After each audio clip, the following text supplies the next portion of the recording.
गोदान मुगानि जों बर' ख्रिस्टियान जोहोलाव बडलेण्डनि जों बर' ख्रिस्टियान सिखोला आवगायलांगोन जों आवगायलांगोन जों फोसावलांगोन जों रंजा बाजा बुहुम बिखायाव फोरबोनि गाहाम रादाबखौ बुहुम बिखायाव फोरबोनि गाहाम रादाबखौ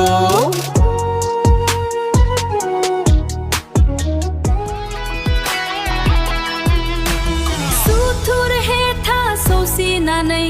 खौसे जानानै दिन्थिलांगोन जों फोसैया खोमसि लामाजों आवगायलाङा सुथुर हेथा सौसिनानै खौसे जानानै दिन्थिलांगोन जों फोसैया खोमसि लामाजों